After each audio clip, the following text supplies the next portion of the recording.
Welcome to the MCOLES Pre-Enrollment Physical Fitness Test instructional video.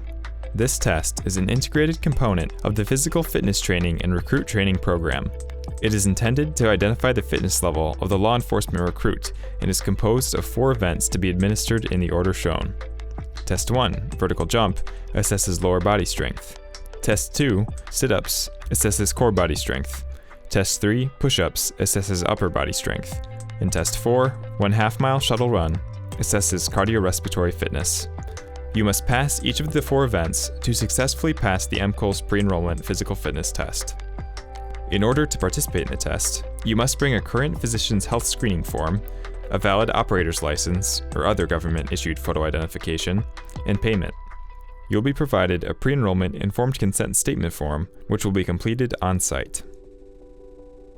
Event 1, vertical jump. The vertical jump measures lower body strength. You are required to stand with your side to the wall, either right or left. Hold the Velcro cylinder in the hand closer to the wall and position your feet flat on the floor. Reach up as high as possible, keeping your feet flat, and place the Velcro cylinder on the board. This will establish the point of reference from which the vertical jumps shall be measured. Before jumping, you must be in a position so that either your right or left foot is no more than 12 inches from the wall. The foot closer to the wall shall remain stationary prior to the jump. Then jump as high as possible while placing the Velcro cylinder on the vertical jump board using the hand closer to the wall. The best of 3 jumps is recorded on the MCOLES test sheet. The proctor scores the jump to the nearest half-inch measurement line on the vertical jump test board.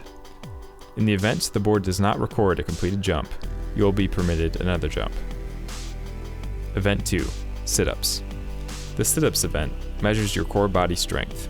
You are to do as many sit-ups as possible in 60 seconds. You start by lying flat on your back on the mat, with your knees bent 90 degrees.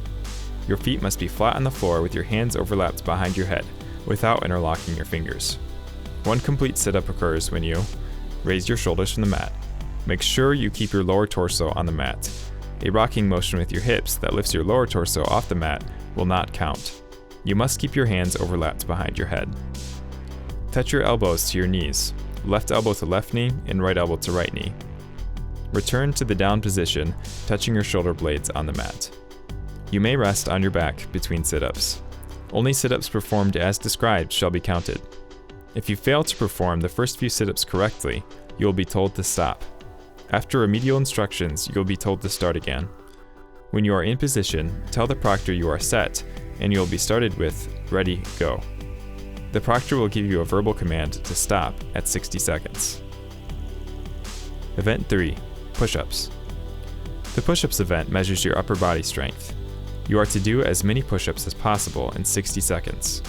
You start by positioning your upper chest over the 3-inch high indicator so that the center of your breastbone is squarely over the indicator. You start in the up position, elbows fully extended, locked out, and your legs, hips, and torso in the same plane. Your hands are to be positioned shoulder-width apart, with your feet no more than 6 inches apart. After you indicate that you are set, the proctor will start the event with "Ready, go." The proctor will give you a verbal command to stop at 60 seconds.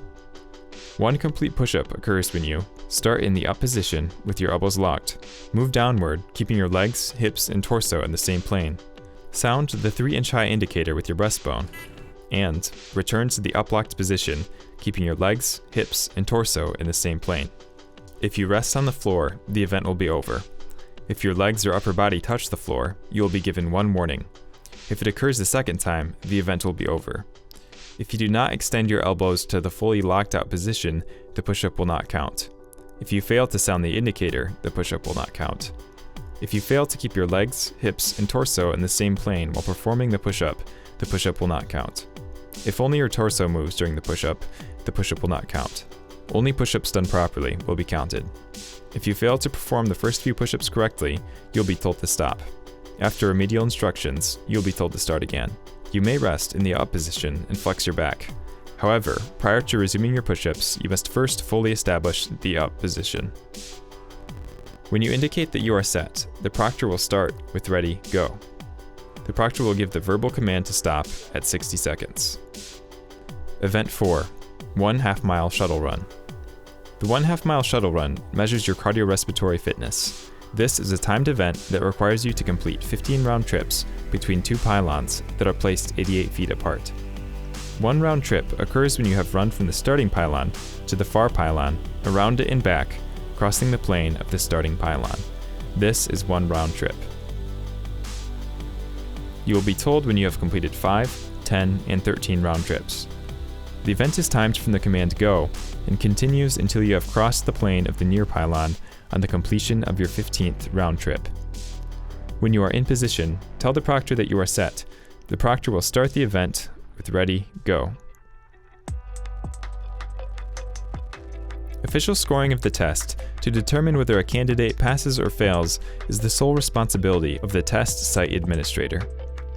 At the completion of the test, candidates will be processed out of the test site in an orderly fashion. Once the proctor delivers your scoring packet to the checkout proctor, you will be called in one at a time and asked to sign the informed consent statement. After the informed consent form is signed, you will receive the following documents: your operator's license or other government-issued photo identification, your goldenrod copy of the scoring sheet, and the pink copy of your scoring sheet to be provided to the hiring agency or enrolling academy. Please consult your test site administrator for any further questions related to the MCOLES physical fitness test.